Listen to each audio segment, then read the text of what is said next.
Kau gambarkan, inilah manusia. Seperti inilah keadaannya. Saya seperti kopi ini. Hitam ya.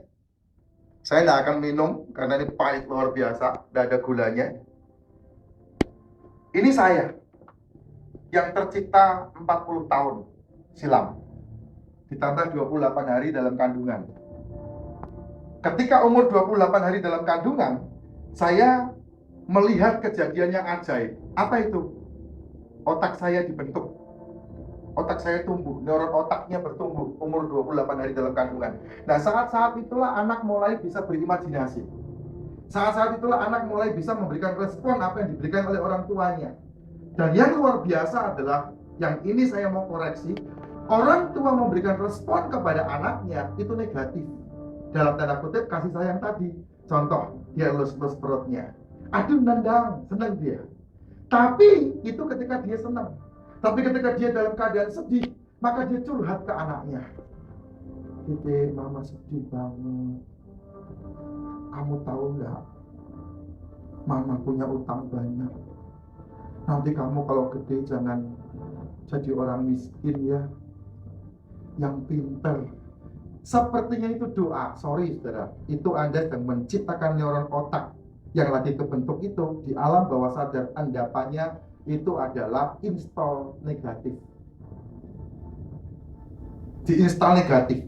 Windowsnya itu grade 5 mungkin, bukan grade 3. Yang ketika lagi muter install begini, hang.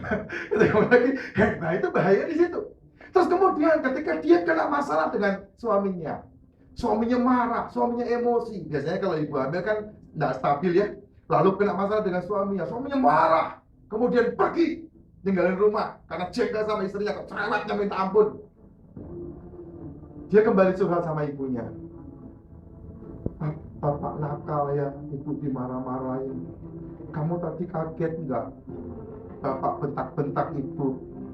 Nanti kamu kalau udah gede belain ibu ya. Makanya saudara, 99% anak Indonesia itu cinta sama ibunya. Karena diajari benci bapaknya dari dalam kandungan. Ini penting loh Bapak Ibu, nanti kan ketemu sama ibu-ibu hamil kan?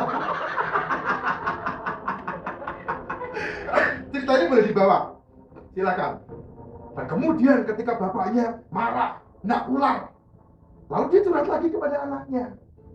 Nah, kenapa ya bapakmu kok sekarang nggak mau pulang? Mungkin karena ada kamu dalam perut ibu kali ya. Jadi dia berusaha memberikan apa ya, kasih sayang kepada anaknya, tapi sisinya beda, sisinya lain. Dan itu terendap di alam bawah sadar. Karena waktu itu belum ada alam sadar. Terus terekam. Dan tahukah kita, otak itu semakin berkembang. Setiap kali ada hal baru muncul, maka neuron otak itu muncul. Neuron itu muncul. Terus berkembang. Kemudian ketika anak itu dilahirkan, udah ada isinya. Isinya apa? Yaitu tadi keluh kesah ibunya. Yang dalam tanda kutip kasih sayang. Saya bilang, Bapak Ibu bisa lihat endapannya. Semakin lama semakin kuat endapannya. Terus lagi, begitu dilahirkan, ibunya melahirkan anak itu penuh dengan kesakitan. Kalau ibunya positif, maka dia akan berpikir positif. Tapi kalau ibunya negatif, apa yang diteriakkan? Mati aja lah. Kenapa? Orang melahirkan itu sakitnya luar biasa ya. Itu gila sakitnya. Saya mendampingi ketika anak saya lahir, sampai lahir tangan saya tahu. Makanya saya tahu persis sakitnya perempuan melahirkan seperti apa. Kalau betul-betul itu tidak sabar yang mendampingi, ya udah sono mati kalau mati kamu. Nah, tambah lagi itu terekam di alam bawah sadar si anak. Berkembang. Terakhir digendong anak itu, digendong dapat belayan orang tuanya. Setelah ketika ini dapat belayan orang tuanya, lambat, harusnya ketika anak ini lahir kan punya pembelajaran khusus dari orang tuanya, tapi tidak ada. Orang tuanya tetap menggunakan kasih sayang yang negatif tadi. Dikit-dikit gendong. Maka orang Jawa bilang apa? Bau tangan anaknya. Dan anak itu diajari untuk tidak berani memikul tanggung jawab dan menyelesaikan masalahnya sendiri. Contoh, ketika dia nangis, harusnya kalau nangis karena ngompol, diganti popoknya ditaruh. Betul nggak? Tapi ini diganti popoknya, bukan ditaruh, tapi digendong. Digendong sama ibunya, ditaruh nangis, digendong lagi. Ditaruh lagi nangis, digendong lagi. Sehingga dia, orang tua, sedang mengajari anaknya untuk anaknya selalu lepas tanggung jawab. Dan banyak masalah kita tidak selesai karena udah dididik dari kecil oleh orang tua kita seperti itu. Bukan berarti saya menyalahkan orang tua ya, tapi emang dia salah gitu. Yang harusnya saya hanya bilang begini, ini saya praktekkan ke anak saya. Ayo papi di sini, kamu tidak perlu nangis. Udah kan udah ganti popoknya, udah tidak basah lagi ya, diam cep. Nangis sampai kakinya digoyang-goyang. Nah, papi tidak akan gendong. Kamu harus bisa mengatasi diri kamu sendiri dan kemudian diam. Kasih senyum yang paling cakep buat papi dan kamu bisa tidur nyenyak. Saya dewasakan dia seperti itu cara saya. Nah, ini yang membuat anak itu berani memikul tanggung jawabnya sendiri. Kalau tidak, bahaya. Endapannya semakin tebal, naik lagi. Kemudian, ketika anak itu sudah mulai bisa merangkak, bisa mulai berdiri, kemudian dia merangkak menuju keluar, di luar hujan, apa yang terjadi? Orang tuanya bisa punya insting, anaknya sedang merangkak keluar rumah hujan. Aduh, kamu jangan keluar rumah, itu hujan. Nanti kamu sakit, katanya. Benar tak? Ya Pak ya. Sehingga kita sedang melatih anak kita untuk tidak mengakui bahwa hujan itu pemberian Sang Pencipta sebagai anugerah, tapi hujan dijadikan kambing hitam sumber penyakit. Kesalahan terbesar kita. Panas juga sama. Aduh jangan panasan le. Aduh sini jangan panasan. Digendong. Nanti kamu hitam sambil dicubitin begitu. Makanya jujur, saya baru bertobat masalah hujan dan panas itu sekitar 8-10 tahun yang lalu. Dan saya mengaku itu pemberian yang sangat luar biasa dari Tuhan. Dan mulai saat itu saya tidak pernah mau pakai jas hujan lagi. Sampai saya punya mobil. Nah buktinya sehat, tidak pernah masuk rumah sakit, tidak pernah sakit. Dan saya melatih anak saya pun seperti itu. Dan itu menjadi alasan kita.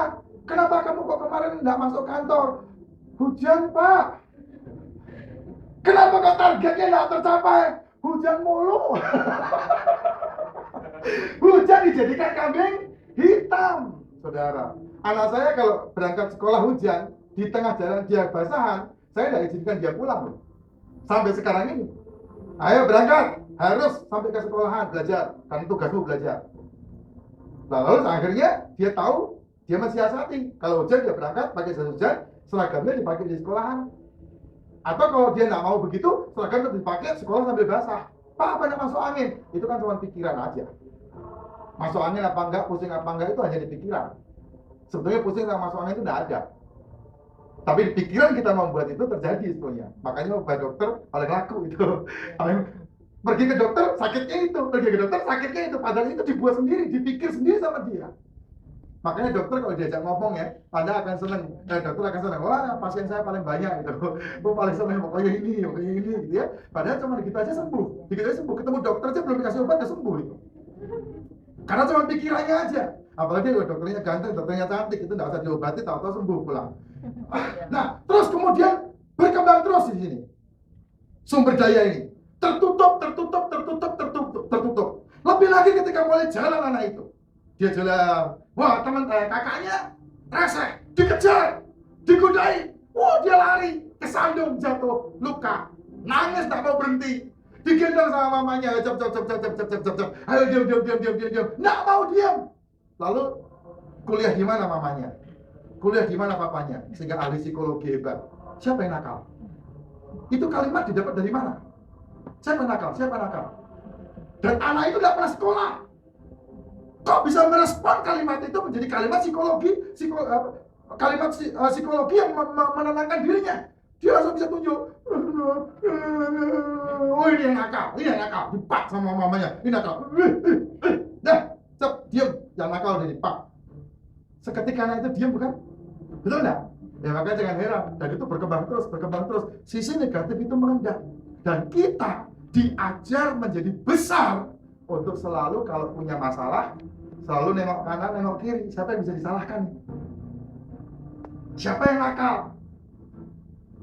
Semua. Kenapa? Kamu kok sekolah bodoh, naik kelas? Pernah nggak berani ngomong? Ya nggak pernah belajar, makanya bodoh. Pernah berani ngomong begitu? Nggak pernah. Sekolahnya nggak bonafit. Kenapa nilai kamu kok jelek? Apa katanya?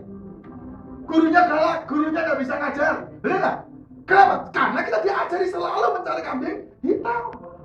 Nah, itu selalu mengendap terus, berkembang terus. Sehingga sisi negatif kehidupan kita semakin tebal. Dan Pak, bisa nggak ini dibuang Pak? Semua yang sudah terekam di alam bawah sadar tidak mungkin bisa lepas, tidak mungkin bisa dibuang. Dia akan terendap di situ. Hanya bisa dibersihkan, diganti, dirubah sedikit. Bagaimana caranya Pak untuk saya bisa merubah? Saya mau tunjukkan, Pak Agus, minta tolong. Ketika saya merubah cara berpikir saya, butuh perjuangan yang keras, butuh perjuangan yang kuat untuk saya merubah itu. Nah, bagaimana caranya? Saya punya sisi, jangan di depan itu, jangan di depan. Saya tunjukkan kekuatan ini. Saya punya sisi negatif dalam kehidupan saya. Inilah sisi negatif saya. Sisi negatif yang udah ngetel di sini. Lalu saya mendapatkan sisi positif ini. Sisi positif ini bisa berupa pemahaman baru tentang kehidupan, bisa berupa tuntutan hidup yang saya harus jalani, bisa berupa training yang saya bisa dapatkan. Sisi positif ini juga bisa berupa pembelajaran sekolah dari TK, SD, SMP, SMA yang saya hadapi, kuliah yang saya hadapi. Sisi positif ini juga bisa nasihat orang tua. Dua gayung sisi positif, nggak bisa merubah kehidupan. Saya masukkan lagi 3 gayung sisi positif dengan harapan semua sisi negatif ini digantikan, dibuang keluar. 3 gayung sisi positif nggak bisa merubah. Saya masukkan 4 gayung sisi positif dengan harapan semua sisi negatif ini dijungkir balikan, dikeluarkan, tapi ternyata nggak bisa merubah. Saya udah benar-benar ini Pak, saya udah sungguh-sungguh nih. Saya mau merubah semua sisi negatif saya mau merubah ketakutan saya mau merubah semua kegagalan saya mau merubah ketidakmampuan saya mau merubah semua yang membuat saya terpuruk, saya mau merubah semua yang membuat saya tidak mampu, saya mau buang, saya mau singkirkan. Lalu saya tambahkan lagi sisi positif itu.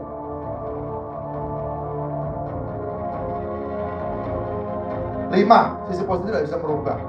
Lalu saya berpikir, apa yang harus saya buat sehingga sisi negatif ini betul-betul terbuang? Harus pakai power, kekuatan yang saya tuang di sini. Dan kekuatan inilah yang bisa membongkar alam bawah sadar. Bukan cuma sekali Pak, tapi 2 kali. Bukan cuma 2 kali Pak, tapi 3 kali. Bukan cuma 3 kali Pak, tapi 4 kali. Akhirnya kurang ini kalau tidak salah. 5 kali.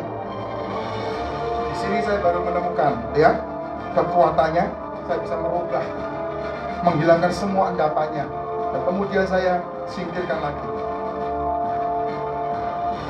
Baru saya bisa menemukan jawabannya kehidupan saya.